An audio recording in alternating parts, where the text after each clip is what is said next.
In today's episode, a truly heart-stopping mystery. I'm Aiden Mattis, and welcome back to the Lore Lodge.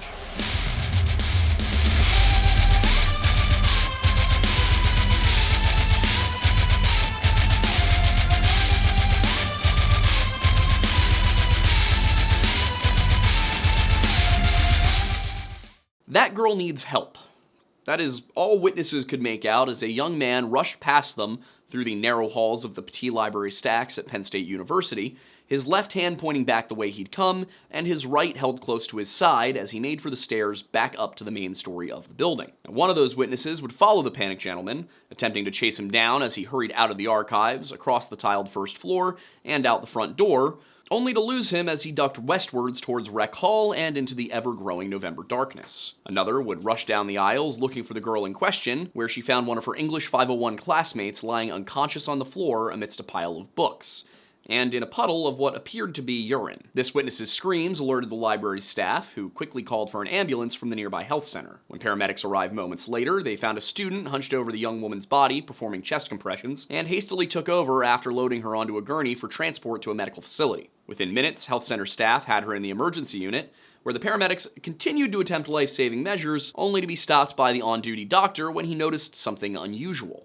After each compression, a small amount of red liquid seemed to ooze from the girl's chest. The paramedics checked for a pulse, but finding none, they cut her dress and the underlying white turtleneck from her body, which revealed what had gone unnoticed from the time of the first call for help. On the upper left-hand side of the young woman's chest was a single, downward-angled incision, which had cut all the way through to her heart. Upon discovering the fatal wound, Dr. Elmer Reed pronounced 22-year-old graduate student Betsy Aardsma dead, and with a call over to the Pennsylvania State Police, the investigation into one of the most infamous unsolved mysteries in Pennsylvania history began, exactly 56 years ago to the day of this upload.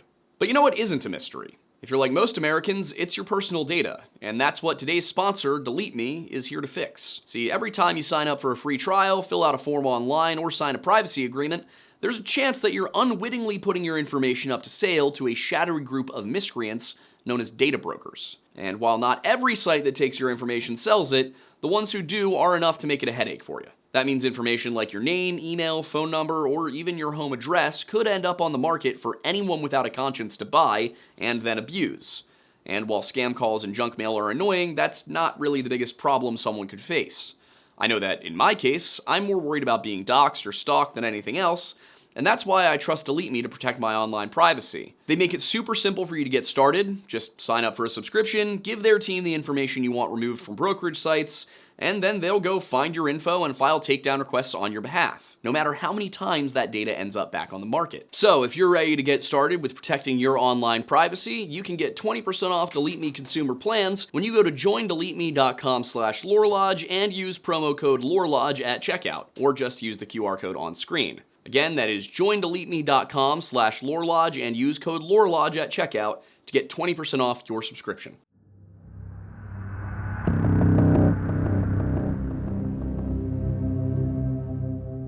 If what happened to Betsy Aardsma had happened in 2019, the investigation into her death would have looked much different. From vast advancements in forensic technology to the robust CCTV network, which now surveils the library 24/7, there are many things which almost certainly would have brought this case to a rapid conclusion. In 1969, however, the university had none of these resources, nor was there a standard operating procedure for a student collapsing in the stacks for no visible reason. And that little wrinkle was the cause of the first major misstep in the investigation into Betsy Aardsma's death. When Betsy collapsed, it didn't occur to anyone that she could have been attacked, and largely due to one unfortunate coincidence. You see, despite having been stabbed in the chest, Betsy hadn't bled very much, at least not visibly. Part of the reason for that apparent lack of blood would be discovered during the autopsy later that night, when Dr. Thomas Magnani found that the weapon, most likely a knife, had penetrated Betsy's breastbone, pierced her heart, and nicked her pulmonary artery, causing her to bleed out into her chest cavity. So, rather than flowing through the wound to her chest, the blood had actually pooled inside her body, with only a trickle coming through the stab wound. In most cases, even that small an amount of bleeding would be noticed, but Betsy just so happened to be wearing a red dress, which matched the color of what little blood there was well enough that it remained unseen until Dr. Reed had a chance to observe the paramedics performing their chest compressions.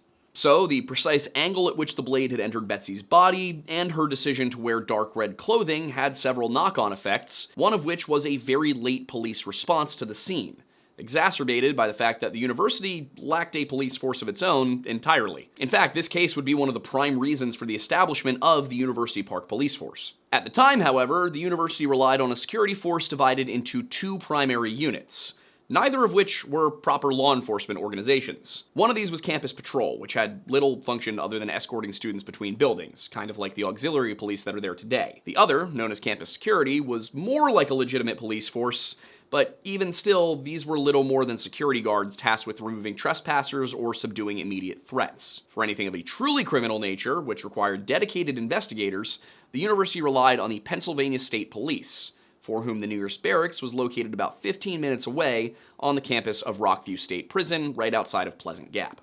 But the first unit to arrive on scene didn't come from Rockview. Instead, the responding officer was part-time student and full-time undercover narcotics investigator Mike Simmers, who reached the crime scene at approximately 6 p.m., just over an hour after a classmate found Betsy unresponsive, to find that his late arrival was not the only problem caused by her unseen injury. Since nobody had noticed the stab wound at first, library staff initially thought Betsy had only fainted. And so, thinking they were just cleaning up the aftermath of a dizzy spell or some other medical event, they quickly set about cleaning the urine from the aisle, placing the untainted books back on the shelves, and sanitizing the area so that the section could be reopened to students working on final projects for the semester. So, by the time Simmers had arrived, the crime scene was already restored to its prior condition, and that meant that even the limited forensic technology of the day would be near useless in identifying the killer. All investigators had to go on was an approximate time of death, a smattering of witness statements, and a general sense of how Betsy had died. That meant that this case would require some real old-fashioned detective work, and with over 400 students, faculty, staff, and visitors having come in and out of the library in the half hour before and after the attack, there was going to be a lot of it. Now, first things first, they had to stabilize what was left of the crime scene and account for who was in the building. To that end, Simmers directed campus security to secure the building and ensure that nobody came in or out for the remainder of the night, while Campus Patrol was asked to clear the building and make a note of who was there. This didn't take long for the main library floor, but it ended up taking a decent amount of time for them to work their way through the narrow, isolated aisles of each level of the stacks. To give you an idea of what I mean by isolated, at about 7 p.m., a full hour into their rounds, Campus Patrol came across a couple who were, let's say, studying anatomy on another level. This is not something that has ceased, by the way. I have heard things. Again, I went to this school. I heard things. Now, I'll be honest, I did not report these things because that's not my business, but in this case, that wasn't exactly something they could have going on during a police investigation, so this couple was promptly kicked out, but they weren't the only people in the building who were unaware that someone had been murdered just hours earlier. Stack Supervisor Dean Brungart, who was working in his office just one floor above the aisle where the attack occurred, didn't find out about it until police informed him around 8 p.m. that night. And with the internet, let alone social media, still being decades away, most people on campus wouldn't find out about the attack until the Center Daily Times ran the story for the Saturday paper. And in some cases, people didn't know what had happened until police came knocking on their doors to ask questions. While the paper didn't have much to report at first, that didn't stop the rumors from beginning to fly. Betsy had witnessed something she wasn't supposed to, been involved in a drug deal gone bad, was killed by a jealous lover, or slain by a madman in a burst of senseless rage. Police, on the other hand, had more tame speculations. Though criminal profiling wasn't what it is today, it wasn't the Dark Ages anymore either. Witnesses had clearly seen a man running away from Betsy's body in the seconds after she was attacked, and a splatter of blood found on the staircase he'd taken out of the stacks matched her type, so they were most likely looking for a male suspect. Additionally, most murder victims know their killer, and as Dr. Magnani had uncovered at autopsy, the culprit had almost certainly been standing facing Betsy when he plunged the knife into her chest. So it was probable that she knew him, at least well enough to allow him to approach her from the front. Furthermore, the lack of defensive wounds or signs of a struggle suggested that her guard was down, implying that she was, well, caught off guard by the attack. All of this meant that their most obvious suspect pool was the English 501 cohort with whom Betsy attended class, studied, and spent the majority of her time on campus. Several of the immediate witnesses were part of that group, so police prioritized interviewing them in the first days of the investigation. And as they made their way through those present and those who knew Betsy closely, a timeline began to take shape. As they soon found out, Betsy Aardsma was not supposed to be at Penn State on November 28, 1969. At least, not as far as anyone who wasn't her boyfriend, roommate, or her professors was concerned. You see, it was the Friday after Thanksgiving, which is a time when most students are still enjoying the short break provided for the holiday. In Betsy's case, however, her family was all the way back in Michigan, while her long-term boyfriend, David Wright, was studying medicine at Penn State Hershey. With a major end-of-semester project for her English 501 course looming, Betsy had decided to spend the holiday with David and then head back to school to meet with professors and get back to her research, rather than taking the extra day off. I'd initially written that Betsy arrived back on campus sometime in the late morning or early afternoon of November 28, 1969, but after some more research, it appears that she actually hopped onto a bus later the night of Thanksgiving and returned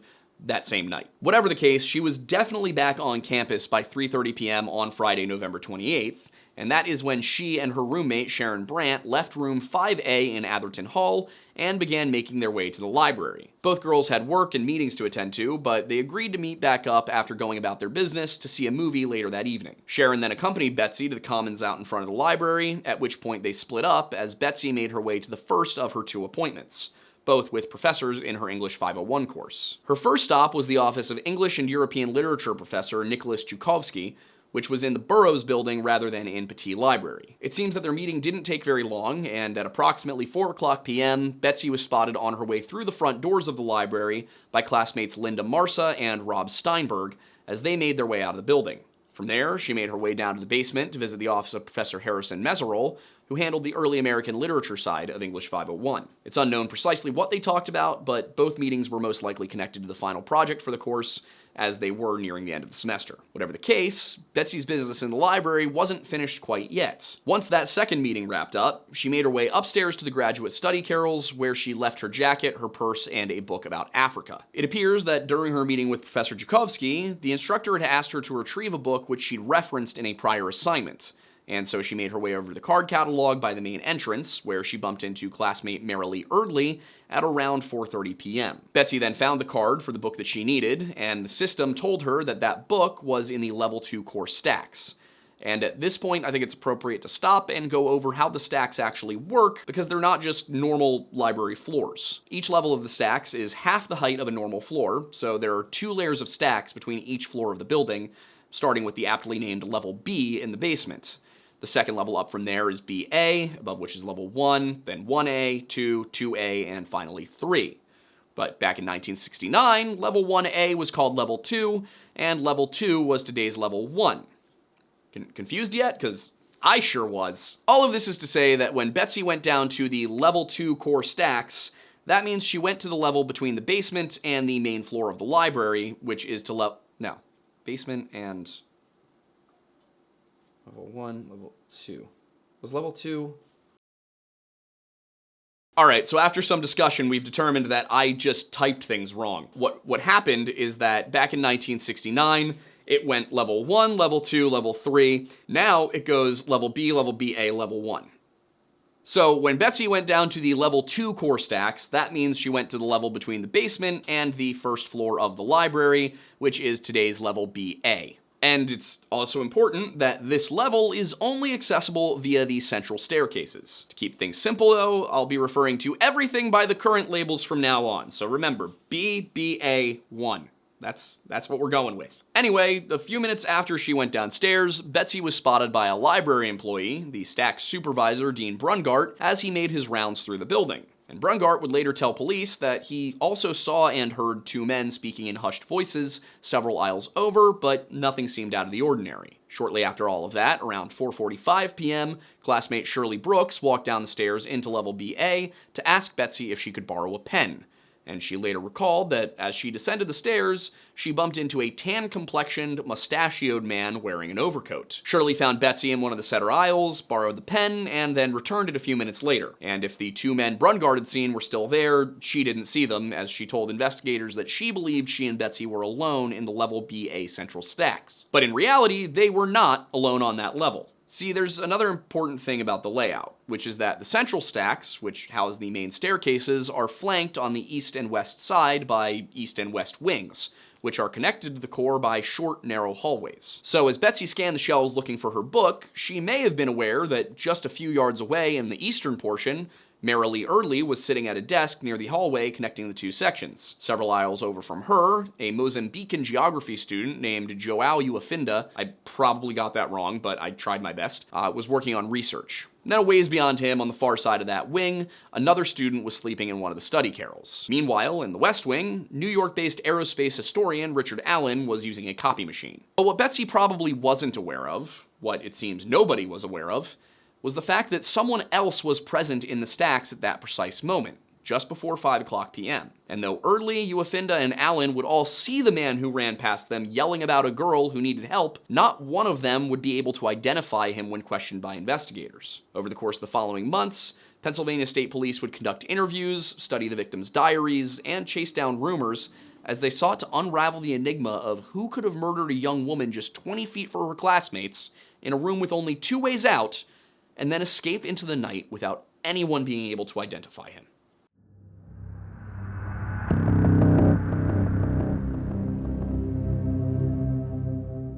When the man who killed Betsy Aardsma rushed out of the aisle and towards the staircase, just 3 people were close enough to get a good look at him: João Uafinda, Marilee Early, and Richard Allen. Of the 3, Allen remembered the least about him, and was only able to say that he looked like a student, but there was something else he mentioned which might prove relevant. Just before he heard a metallic crash as Betsy fell against the bookshelves, he recalled what sounded like a calm, normal conversation between a man and woman coming from that direction. He began moving to investigate, only for a young man to burst from an aisle, turn to the northeast, and yell, "That girl needs help," to 2 other young people, each of whom reacted differently to that statement. Early, likely recognizing that the girl in question must be Betsy, rushed into the aisle, where she found her dying friend and began screaming for help. When questioned by police about the man who'd rushed past her, Marilee Early described him as dressed in khaki washable slacks, a sport jacket, with well-kept brown hair, about 6 feet tall, weighing about 185 pounds,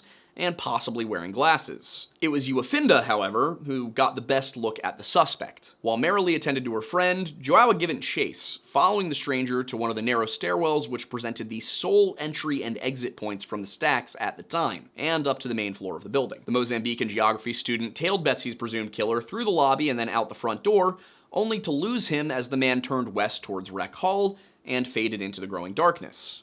According to Derek Sherwood, author of Who Killed Betsy? Uncovering Penn State University's Most Notorious Homicide, Uafinda described the man he'd followed as dressed like a gentleman, wearing khaki pants, a plaid button-down shirt, a tan sport coat, and boat-style sneakers. He was well-built, being neither fat nor thin, and Uafinda was certain that he wore glasses. While nobody on level 1 of the library, as it's known today, was yet aware of the crime committed a few feet beneath their feet, the sight of a black man chasing a white man out of the stacks caught the attention of one student employee of the library, who caught a glimpse of the suspect's face as he made for the door. And this final witness was able to confirm that the killer not only wore glasses, but wore horn-rimmed glasses. And they also added that he appeared to be wearing a tie, which solidified most of the description provided by Uafinda and Early. But who was this man? In the months which followed Betsy's death, there were a number of theories. One pointed to Robert Durgee, an English professor who had been behaving strangely for several weeks leading up to that night. Like Betsy, Professor Durgee had recently transferred to Penn State from Michigan, but he'd been having some trouble. Professor Michael Begnall recalled a moment where Durgee had confided in him that he could no longer face students in his class, though he wouldn't say why. Whatever the reason, he needed Begnall to take over some of his lectures, and then around Thanksgiving, he just suddenly moved back to Michigan, where he died a few weeks later in a single-car collision, which may have been intentional. In the aftermath of his quick departure, a rumor began to spread that he and Betsy had been having an affair, and that they'd agreed to meet in the stacks that day so that she could give him a piece of bad news. Potentially, either that she was planning to marry David, her boyfriend, or that she was just breaking up with Professor Durgee, and that the professor, unwilling to let anyone else have her, took her life on the spot. Problem was that there was no mention of Durgee in any of Betsy's diaries or letters, and her friends couldn't recall any mention of him whatsoever. More importantly, though, he'd also left before Betsy was killed, and was confirmed to have spent Thanksgiving with his family the night before, and to have been in Michigan the morning after, so he really can't possibly have been involved in her death. Another theory came about as two separate rumors collided to create a bizarre yet compelling new lead. In the month following Betsy's murder, stories began to spread around campus and town alike that Betsy had turned to nude modeling to make some extra cash. So people started asking the question, could it have been an obsessive art student rather than a spurned lover who took her life? After a round of interviews, police were pretty confident that this wasn't the case, but then another lead came in which forced people to question if that was the right conclusion. And at this point, as we're shooting this, I realized that I moved some things around in the script when I was writing it, and now some things don't make a ton of sense because there's no context. Which, the line that I'm talking about is, while it's little more than a footnote in DeCoke's work, I haven't mentioned DeCoke yet. David DeCoke wrote a book on Betsy Aardsma called Murder in the Stacks, Penn State, Betsy Aardsma, and the Killer Who Got Away, and that was one of the two books I used when researching for this episode. The other, as I previously mentioned, is Derek Sherwood's Who Killed Betsy. So throughout the rest of the episode, I'm going to be referencing DeCoke, and I'm going to be referencing Sherwood, and we're having Sherwood on the podcast, so that should be out the Monday after this goes live. In any case, while it's little more than a footnote in DeCoke's work, Sherwood's book goes into some detail about a genuinely perverse character named Bill Spencer, who may have avoided becoming a serial killer solely due to his own incompetence at doing anything at all. There was one thing he did well, though, and that was sculpting, which meant that if Betsy had been doing some modeling, it was possible that the two could have met. According to Sherwood, who cites conversations with a few faculty members who knew the man, some of them named, others anonymous, there was a rumor circulating within the English department faculty after a Christmas party that Spencer had hosted at the home he shared with his 22-year-old second wife, Nancy. One professor, who Sherwood says spoke under the condition of anonymity, said that the sculptor claimed that he had met Betsy when she did some nude modeling for him, and that after regaling some guests with stories of obviously fraudulent special forces training, he told them it would have been so easy to have killed that.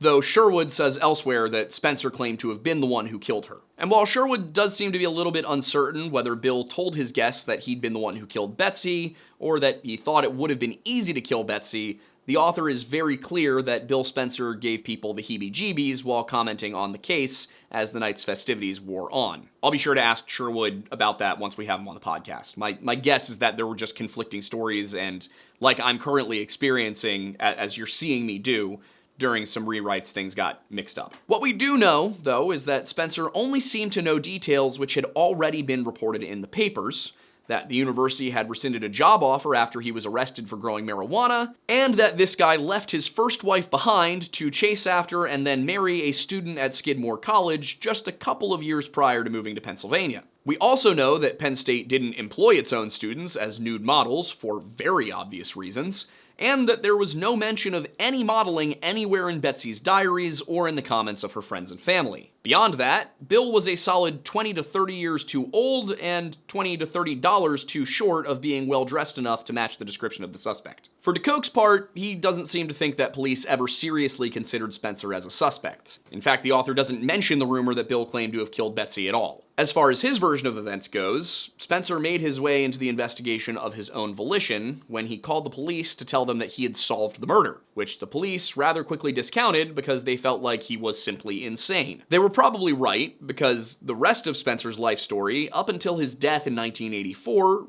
reads like that of a madman, as does that of Nancy, both before and after she graduated, became a professor at Virginia Commonwealth University, divorced Bill to marry another professor, moved to Arizona, quit her job as a professor, became a telemarketer, moved to Florida 20 years later, adopted a couple of 19-year-old expectant parents for a couple of weeks, had them disappear, and then she died a few months later at the age of 64. Nancy's second husband disappeared too, by the way. The guy just vanished from his house in 2008, never to be seen again. Really, you guys are getting like multiple mysteries for the price of one in this video, which is arguably impressive because this is a free video. You're getting multiple mysteries for the price of none. Who else offers that kind of a deal? Anyway, police took most of the rumors of affairs or nude modeling jobs gone wrong with a grain of salt, preferring to focus on less salacious leads. It was still most likely that Betsy knew her killer, so early on, suspicions focused on a few particular students. One of these was an English 501 classmate, though, oddly enough, the two main books on Betsy Aardsma seem to identify this man by two different names. Sherwood refers to him as Earl Ryan Martin, while DeCoke, again, author of Murder in the Stacks, Penn State, Betsy Aardsma and Her Killer Who Got Away, names him as Larry Maurer. At first, I thought it was an error with Sherwood's book, but then I had a chance to sit down with him before shooting this episode, and he explained that he'd opted to use a false name in order to protect Maurer's privacy. In fact, after speaking with the author in person, I learned quite a bit about why certain differences between his book and de Koch's exist, and again, you can learn about some more of those details and the process by which he wrote the book in Monday's episode of The Lore Lads. In any case, Larry Maurer piqued the interest of investigators early on, and he's actually remained a prime suspect ever since, as far as the police are concerned, though Sherwood is somewhat dismissive of the reasoning. In my opinion, the reasons for suspecting Maurer were not quite as flimsy as Sherwood suggests. While that author explains that Larry's interests were much more primal than most of his classmates, in that knives, hunting, and outdoorsmanship ran high among his hobbies, and that in the very anti-war, anti-conservative 60s, students like Maurer stuck out like sore thumbs, that wasn't the only thing that marked him as suspicious. As the story goes, Maurer drew the attention of state police when troopers Tom Scheller and Lee Fisher visited him for questioning,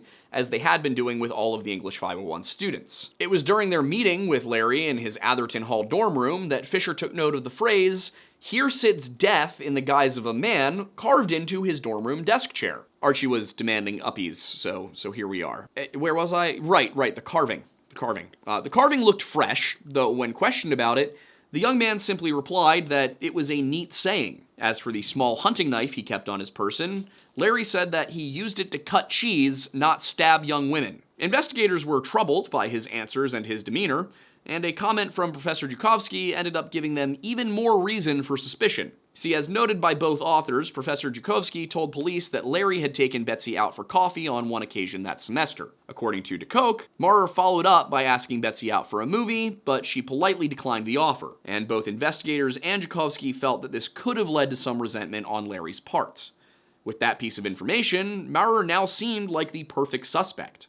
Not only had he been rejected by Betsy, but he also seemed entirely too cool and collected during the interview, carried the right kind of weapon, was one of the few people who might have guessed that she'd be on campus working on their final project, and lived in a building where he could have seen or heard her leaving to go to the library. So, thinking they had their man, they brought him in for a polygraph.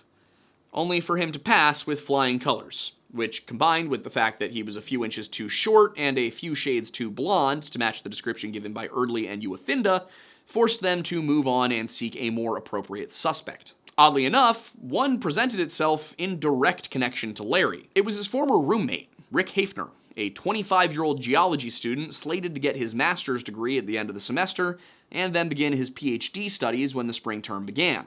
As it turned out, Rick had also been interested in Betsy earlier in the semester, and based on what he'd told police, he'd gotten considerably farther in her pursuit of her, though he too was ultimately unsuccessful. Still, he'd been a consistent enough factor in Betsy's life that her roommate, Sharon, felt he was someone the police should talk to. For some reason, potentially because he wasn't in the same program, it took police a few days to get around to interviewing the tall, athletically built grad student, but when they finally did sit down with him, he was perfectly cordial. In fact, compared to his former roommate, he came across as deeply caring and concerned. He told police that he'd met Betsy in September, not long after she'd moved into Atherton Hall. Taking an immediate interest in the attractive young brunette who'd just moved in next door, as most college-age men would, he struck up a conversation, and not long after that, he said they'd begun seeing each other as more than just friends or neighbors. Throughout the month of October, Rick took Betsy out for ice cream at the famed Penn State Creamery, where Ben and Jerry learned how to make ice cream from the true masters. He drove her out to Bellefonte Lanes to go bowling, and treated her to dinner at the Nittany Lion Inn on the northern extreme of campus. Towards the end of the month, they had planned to go for a drive together, but then a sudden illness dashed those plans, and shortly thereafter, Betsy withdrew from their budding romance. It was unfortunate, but such things happen. She'd shared plenty of things about her life with Rick, including the fact that she had a boyfriend in Hershey, though she may have downplayed the seriousness of that relationship. And now she was choosing to remain with him. If police ever asked Rick where he was the night of the murder, that information remains unreported and potentially sealed in police files which will remain off-limits to the public for several more decades due to the case's open status. If they didn't, it may have been because Hafner, as a geology student, would simply have little reason to go to a library which primarily serviced the College of the Liberal Arts. According to him, his library of choice was in the Dickey building, where the vast majority of the school's earth science materials were kept. And he told police as much when asked about any prior visits to Petit. As for when he'd learned of the murder, that had been a full day after it happened. He recalled that he was having dinner in the Hub building at the center of campus when he found out, and then left feeling sick because his former girlfriend had been murdered. With that, the interview seems to have come to an end, and investigators, seeing no sign of hostility towards the girl who had led him on for a month, cut Rick loose. Rick, who was 6 feet 1 inch tall and athletically built, who kept his brown hair well groomed to match with his gentlemanly attire, who, as he sat across the table from police, looked back at them through horn-rimmed glasses.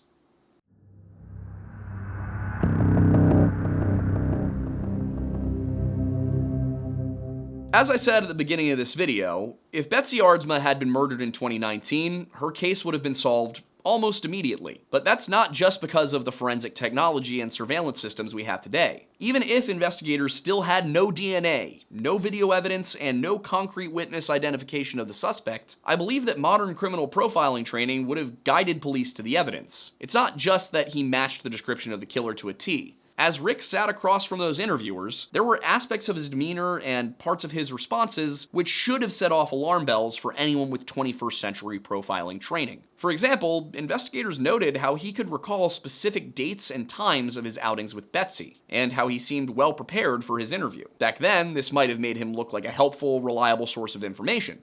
But today, detectives are trained to look for overly detailed and seemingly prepared responses. To be fair, not everyone who gives detailed answers is hiding something, as some people are just the type to have keen memories and give specific recollections of events. If someone is of that type, then it may not make sense to perceive that kind of behavior during an interview as suspicious. And so the next step would be looking into that person's tendencies to see if this was just how they were, or if that level of detail was out of character. In Rick's case, some might assume that that's just who he was, given that he was an extremely intelligent individual with an IQ in the 95th percentile. If someone were to look deeper, however, they would find a very different story written in the testimonies of those who knew Rick, as well as in his records as a student. You see, Rick was brilliant, there's no doubt about that. But not all geniuses are neat and tidy people. Had police dug deeper into who the man across the table was, they would have found a history of late submissions, sloppy writing, and mediocre fieldwork. Here was a man who, while extremely intellectually gifted, probably struggled with remaining attentive and on task. If he grew up in the 2010s, he might have been diagnosed with ADHD. So it's not unreasonable to ask the question, if he couldn't manage to remember due dates for assignments, what was the likelihood that he could remember exactly when he'd picked Betsy up to go bowling off the top of his head? In the course of investigating that angle, they probably would have spoken with Rick's professors, and in doing so would have uncovered that Rick, who seemed so forthcoming, had in fact hidden something from them. You see, looking into Rick's academic tendencies would almost certainly have led them to the door of Professor Loren Wright. Loren is a man, by the way, who might have told them that they were not the first to come to his door to speak to him about Betsy Aardsma. As it turned out, Wright and his wife had just sat down to have dinner around 6 p.m. on the 28th, the night Betsy died, when Loren heard the doorbell ring. He got up to answer and found Rick Hafner standing outside, out of breath and apparently disheveled. DeCoke explains that, as Wright later recalled, Rick was disturbed that night, asking if there was any news in the papers about a girl he knew, Betsy Aardsma, being killed in Petit Library. There wasn't, of course, as the girl had died only an hour prior, and no newspaper would even learn of that until 11 o'clock that night. Sherwood adds that Rick's exact words were something along the lines of, "Have you heard? A girl I dated was murdered in the library," though this might be something of an exaggeration. Either way, Rick's appearance at Wright's house just after the murder would have told police two things. For one, he certainly hadn't been as cool and collected about it as he'd been letting on. But more importantly, he had lied about when he found out. See, finding out about the murder the following day, the 29th, as he sat for dinner in the hub, was a very believable story. He could have overheard gossip, caught the news on the radio, or picked up the Center Daily Times from one of the newspaper kiosks. But explaining how he knew about it just an hour after it happened, especially considering that it happened in a library he had no scholarly connection to, when people in that library weren't aware until someone else in the library told them, would have been much more difficult. Of course, Loren Wright should have come forward of his own volition, and he did, only years later and not to the police. In an episode which tragically repeated itself decades later when legendary Penn State football coach Joe Paterno made a similar mistake, Wright went to the university with his story of Hafner's visit, telling them about his distinct feeling that Hafner may have been involved in the incident he was describing. Just as with Paterno, the university decided to handle it internally, which of course just meant sweeping it under the rug. Both men had followed the policy laid out by the institution, and in both cases, the institution failed to act on the information presented to them. Regardless, Lauren Wright knew something the police didn't. So, when I say that 21st century profiling techniques would likely have put the bullseye on Haefner, I mean that analyzing his behavior in that first interview would probably have led investigators down a path which led them to discover that Haefner had lied to them, and that would have opened him up to a lot more scrutiny. There is, of course, the issue of finding concrete evidence that Haefner was in the library that night, and that he had been the one to stab Betsy Aardsma. It might have been hard to convince a jury beyond a reasonable doubt based on one witness's testimony alone.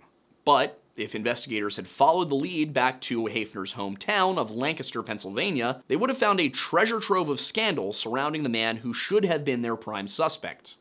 The worst of which would almost certainly have pushed a jury of rural conservatives to lock him up and throw away the key. If not worse. In order to avoid burying the lead and to help the narrative flow back to the point I'm working towards, I'll start with the worst of what police would have found. See, back in Lancaster, Rick Haefner had some skeletons buried in his closet. According to DeCoke, Rick first became known to police at the age of 19, in the fall of 1962, when he did something so vile that describing it in plain English would get this video banished to the Shadow Realm. So forgive me, but there's going to be a lot of vague wording coming in the next few minutes. Put as bluntly as possible, Rick was doing the kind of things that get you a surprise meeting with Chris Hansen, and in this case with a male elementary school student. At the time, Haefner was a sophomore at Franklin and Marshall, and he'd been working as a counselor for the Lancaster YMCA. It's unclear precisely how far things went, but somehow Haefner avoided arrest. That single failure by the Lancaster Police Department and the Lancaster County District Attorney would have severe consequences for a number of boys in the area, and in particular, the members of Boy Scout Troop 24, for whom Haefner took a position as Assistant Scoutmaster. As much as it sickens me to say this, there are far too many stories from that period of Haefner's life for me to cover in this video, but that said, I think a couple examples are worth mentioning in more detailed terms. One came from Michael Whitmer, who recalled how Rick seemed like a really cool, smart guy who treated the Scouts, many of them up to a decade his junior, as if they were his friends or younger brothers. All of this was a ruse, of course, intended to gain their trust, so that he could violate it for his own sick sense of satisfaction, something Whitmer realized for the first time when his best friend Dave broke down over something Haefner had done. Again, I have to be careful with my words, but it should suffice to say that Rick refused to keep his hands to himself while on a camping trip in the summer of 1965. Dave himself would later tell DeCoke that this was not the first instance of abuse, and that Haefner had done it 3 or 4 other times in 63 and 64. When Dave's parents found out, they complained to the Scoutmaster, who it seems was also the parish priest of the church which hosted Troop 24. Father Pokovits brought Haefner in for a meeting, which may have been under the seal of confession, and though it's unclear what Rick said during that discussion, it led the priest to conclude that the accusations were legitimate and that Rick was sick beyond help. The troop removed Haefner from his position and went a step further by informing the national headquarters of the Boy Scouts of America, leading to a lifetime ban from the organization as a whole.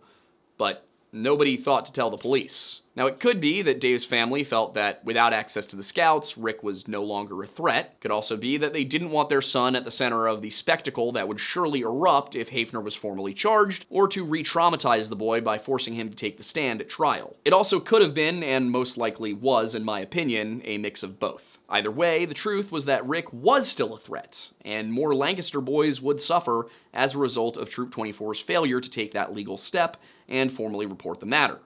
Because the only people who knew what he'd done were Michael, Dave, Dave's parents, and Father Palkovitz, and because he'd never been arrested for the 1962 incident, he managed to hold on to a job with the Lancaster Recreation Commission as a playground supervisor. This allowed him to gain the trust of a single mother, who in turn gave him permission to take her 10 and 11-year-old sons on a vacation to Ocean City, Maryland in August of 1965. During the 5 days they spent at the beach, Haefner made victims of them both. He was only found out because the boys told their mother when they returned home, and though she confronted both Haefner and the chairman of the Recreation Commission, Philip Baumberger III, a parent of Rick's victims once again chose against informing the police. And once again, it was probably to avoid the spectacle and trauma of a public investigation. Bomberger, to his credit, tried to assess what happened, writes DeCoke, and also tried to help Rick deal with his demons. That effort included a one-on-one meeting on August 30th, 1965, in which Rick appeared very nervous and shaken about the reaction of the victim's mother, and said he only felt compassion for this mother, and if he had done anything wrong, he wasn't aware of what it was. I need a minute. DeCoke goes on to describe how Bomberger explained why what Rick had done was a bad thing, but his words seemed to go over Hafner's head. While this might seem almost sympathetic, DeCoke pulls no punches a few sentences later, describing this as classic abuser behavior. Because again, I gotta be careful with my words. You see, Rick knew what he was doing, okay? And he was lying about not realizing it was wrong. That's very clear from the fact that, as DeCoke puts it, Hafner seemed mainly to be concerned with the impact on his brother, his parents, and himself if the mother's complaint became public. And then he guilt-tripped Bomberger out of telling the cops by saying if people found out what he'd done, his only choices would be to either run away or take his own life. If only he'd taken that second route.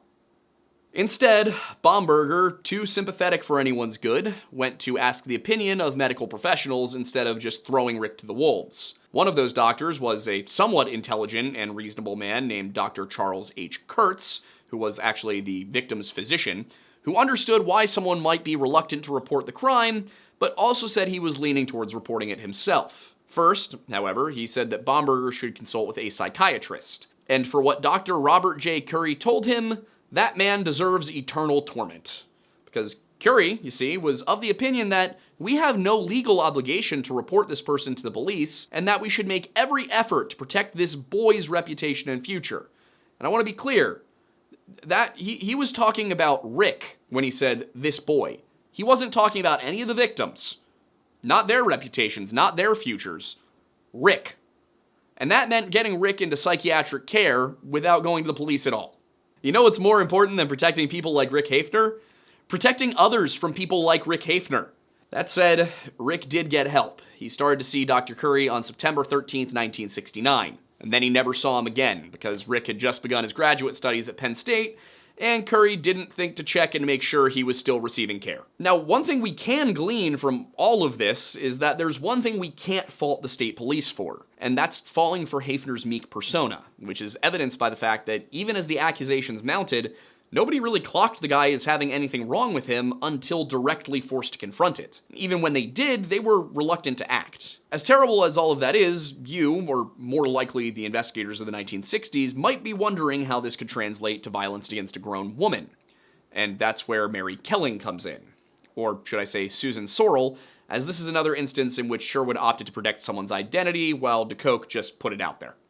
Now, whatever was going on with Rick Hafner's predatory nature and his mental state and his sexuality, one thing we do see is an apparent attempt, potentially driven by his mother, for him to be normal. Going into all of the details which support this would take a very long time, and that's why I'll just put the links to the books in the description for you if you want to read them yourself. But the short version is that she seems to have been aware of his struggles, Rick's mother, and she comes across to me quite a bit like Roberta Laundrie. That is to say that it looks as though she and Rick had a strange, obsessive, potentially even Oedipal kind of relationship. The kind where a mother might tell her son that if he were to, murder his fiancée, of whom she'd always been jealous, she'd help him bury the body. Not that Roberta Laundrie, the mother of Brian Laundrie, who killed Gabby Petito and then allegedly came home to tell his parents what he'd done and asked them what he should do, the same Roberta Laundrie who then dragged out a court case for years and in doing so forced Gabby's parents to relive the trauma of losing their daughter over and over again, would ever do that. She only sort of alluded to it in a note she wrote to Brian, which included the instruction to destroy it after he'd read it. Anyway, where was I?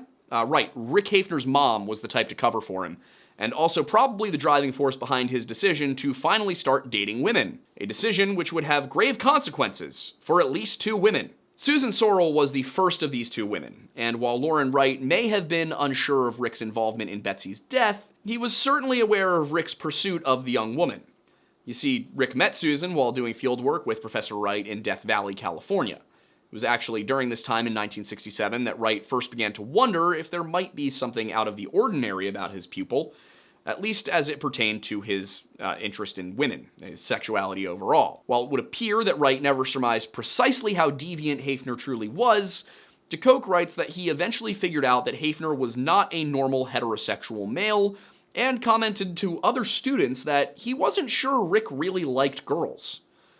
In any case, Haefner accompanied Wright out to Shoshone, California around the start of the fall term on October 1st, 1967, traveling cross-country with another student named Joe Head along for the ride. They were still there for Thanksgiving of that year, and Professor Wright arranged for them to have dinner with the family of his friend, Bernice Sorrell. On that evening, Rick met Susan, who was at the time a senior in the English department at Smith College in Northampton, Massachusetts. DeCoke writes that she was attractive, with brown eyes and dark hair cut in a bob. While Joe Head didn't recall Rick and Susan having any noticeable interaction throughout the course of the night, the young woman must have made an impression on Rick, and it wouldn't be hard to see why. She was intelligent, beautiful, and ambitious, with dreams of working for the Peace Corps in Liberia, something which Betsy, who looked remarkably similar to Susan, also sought to do, until it threatened her relationship with David Wright. The only problem for Rick in this moment was that Susan seemed to have absolutely no interest in him whatsoever. But then again, neither did any of his victims. Now, if Rick had ever courted a woman before, he might have been able to express his feelings in a normal way, if he actually had any to begin with. But Rick had never courted a woman, or even an adult, so he was clumsy to say the least. To say the most, he was downright creepy, and if Susan had any suspicions of that during Thanksgiving dinner, they were cemented when Rick showed up at her dorm room in the spring of 1968. He had driven 400 miles from Penn State to the Smith College campus, asked around about where to find her, and then knocked on her door to tell her that he had a crush on her, or that he was in love with her, or something of that nature. You know, no calls, no letters, literally no interaction beside a few polite words spoken at Thanksgiving dinner. Just showed up at her door. Didn't even bring her flowers. Possibly because of the lack of flowers, but more likely because that's just a super weird thing to do to someone you've had precisely one casual conversation with. Susan rejected him. She asked him to leave, then called her mother to report the bizarre and somewhat threatening encounter, and Bernice Sorrell then called Lauren Wright to complain about his protege's behavior, and that should have been enough for Wright to catch on that something wasn't just out of the ordinary, something was off about Rick Haefner. Somehow it wasn't, and Wright even managed to arrange for Rick to come back to Shoshone with him the following year to do more field work. And not only that, but Wright apparently didn't tell Haefner to stay away from Susan. He just made sure to observe any of their interactions, and seems to have been satisfied by Rick's behavior. But Dan Stevens, another student along for the trip this time around, did not share that sentiment. He felt perturbed by Rick, who he found nerdy and annoying, always looking down at him through horn-rimmed glasses. And those horn-rimmed glasses, they just keep coming back, you know? And you gotta wonder, were these the same horn-rimmed glasses worn by the man who killed Betsy Aardsma? Sherwood and DeCoke seem to think that they were, and I'm inclined to agree. To be honest, I probably could have written another 20 or 30 pages about Richard Haefner. Sherwood wrote an entire second book on the guy. Like, there's his Betsy Aardsma book, and then there's a second book that's just about Rick Haefner. There is no way to understate the degree to which this man was a true predator, in every sense of the word. So I don't think it's unreasonable to suggest that he might have been stalking Betsy, who, again, looked very similar and had similar interests to the one woman he'd ever expressed an interest in. And we know that he was obsessive and that he lived in the same building as her. I also don't think it's unreasonable to suggest that he might have thought to follow her and confront her about the relationship that, in my opinion, he believed he thought he had with her. I mean, he clearly didn't have a good grasp on how relationships worked based on his approach to Susan Sorrell. I can speak from experience and say that there was at least one time in college where there was a girl in one of my classes that I was interested in. I asked her out. She said yes. We went out for lunch. I thought that she had romantic interest in me, and then when I asked her out on a second date, she told me that she had a boyfriend.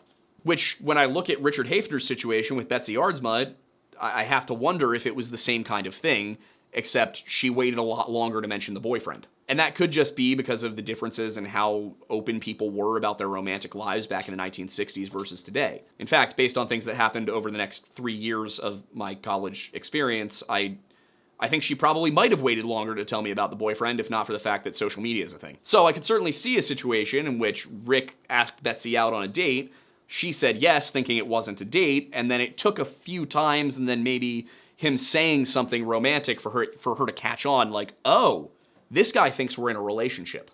And then, of course, she would have rejected him and said, no, I'm in a serious relationship with my boyfriend. In fact, I decided not to go into the Peace Corps, that I could stay with him.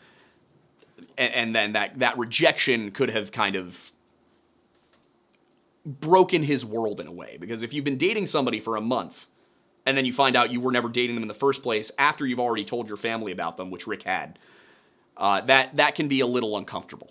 To be clear, I did not tell anybody I was dating this girl after one lunch with her. Just want to be very straightforward about that. Anyway, my point is that I could see how Rick might have felt more stung than a man typically would when rejected by Betsy. Between having a month of thinking you're dating somebody and having zero experience with women and actually being a, predator and not somebody who liked women in the first place, just would have been probably a little confusing for him.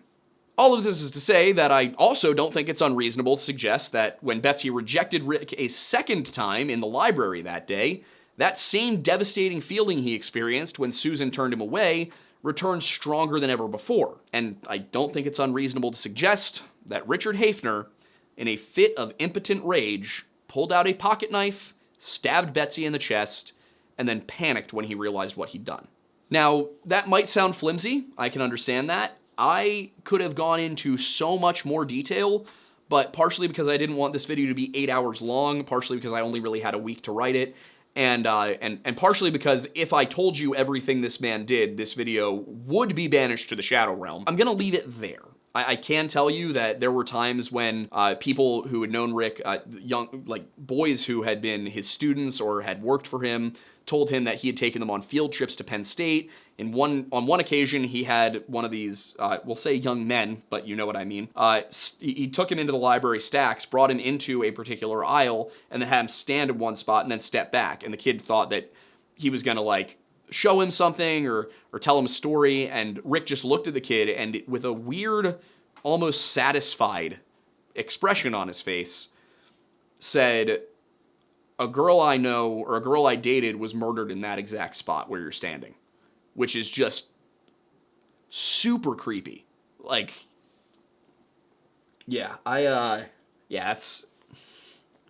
don't have the right words to describe the thoughts and the feelings I'm experiencing right now, retelling this story. I had a tough week, guys. Writing this was a tough week. This was not an enjoyable experience in a lot of ways. But yeah, I think I need a minute. So, point of the matter is, Betsy's murder went unsolved. Rick Hafner is dead. He did I don't know exactly the right way to say this, but probably for everyone's good, something that might make you feel a little bit better about this story, is that Rick died penniless and alone, constantly suing everybody and being known by basically everyone who knew him as a predator. He was such an obsessed narcissist that even though he kept getting away with it, he couldn't help but sue the people who had rightfully accused him of doing things. So he blew all of his money on frivolous lawsuits, all the time. Which unfortunately did force a whole bunch of people to have to pay for lawyers, but then again, Rick didn't really have an estate for them to sue and get anything from, so it was just kind of a situation where he was a crazy old man yelling at a cloud, and unfortunately that cloud kept exonerating him. There's also stories of him being a kleptomaniac, him committing fraud. It's just... This guy was a piece of shit in every conceivable way. It would be very hard to find a relatively normal person. I mean, if you... Stepping outside of, serial killers and mass murderers and dictators and things like that, it would be really hard to find somebody who is a worse person than Rick Hafner was. Thankfully, from what I can tell, he's gone. His parents who enabled him are gone. I believe his brother who enabled him is also gone. Basically, he didn't reproduce, so we don't have any little Rick Hafners running around, thankfully. He didn't get married, and there's no way he was getting anywhere with women, so there's definitely no way this guy had kids. Thankfully. Do not need that in the gene pool. So yeah, all this is to say that, unfortunately, justice was never actually served. But thanks to Derek Sherwood, who, while he's not the only person to write a book on this, was the first and was the one who put out the website, which helped to compile the information that led to the identification of Richard Hafner as her probable killer. And like I said earlier, we're going to be having Derek onto the Lore Lads podcast, probably in a couple of days, and that should go live on Monday. Would that be December 1st or November 30th? So it should go up on Monday, December 1st at 7 p.m. We'll be probably not rehashing the story quite as much, but going into more about like how the story was compiled, what the story of the story is almost, and how his investigation worked. Some of the details we weren't able to get to in this episode. We're a lot less concerned about a video over there getting demonetized and ad restricted and all of that, so we can be a little bit more straightforward. That channel isn't even monetized yet, so we can probably be just very honest about everything that happened. Yeah, so with all of that said, if you want to support what we're doing here at the Lore Lodge, because I'm going to need therapy, you can subscribe to us on Patreon. It's just $1 a month. You get ad-free episodes. You get occasional exclusive content. We got to get back to Liquid Lore. You can also check out our merch at Bunker Branding. I mean, you've seen me wear it. You've seen him wear it. So wear it yourself. You can be in our skin. You can wear our skin. You can also drink our brew. I don't like how I said that, but I don't feel like redoing it. So, yeah, we have Mount Pocono Perk. It's a coffee that I designed. I used to work for an artisan roaster. I know what I'm doing. It didn't get picked off the shelf. And it is from a small batch American-owned roastery in Kentucky. So you know that you're supporting American, just as you are with Bunker Branding, of course. You can also subscribe to our other channels to get more Lodge, like as I mentioned, the Lore Lads, or alternatively, History Unhinged, The Weird Bible, my personal channel, Aiden Mattis, which is mostly gaming streams at the moment, or we actually have a brand new one called Silver Retention that is run by Thornbury over there. He graduated from New York University's film school, so he knows what he's talking about when it comes to films. Appreciate you. There's actually a video up there right now on The Corpse Bride if you want to check that out. And for something a little bit more probably culturally relevant at the moment, he's got a video on Five Nights at Freddy's coming out the week after this goes up. And as things get more complicated here, it is harder and harder to make sure you all get notified of things properly, but definitely click the notification bell because YouTube cares about it for some reason, even though they don't actually really give you the notification when the video goes out. The point of the matter is, if you want timely notifications, head over to our Discord. The link is in the description, as are the links for just about everything else referenced in this video. All that said, once again, I want to thank Derek Sherwood, not just for writing the book, but also for sitting down with me, both for a private interview and also agreeing to come on the podcast so that we can talk to him in a recorded format. And also, thank you to Delete Me for sponsoring yet another of our videos. All that said, I'm Aiden Mattis, and thank you for stopping by the Lore Lodge.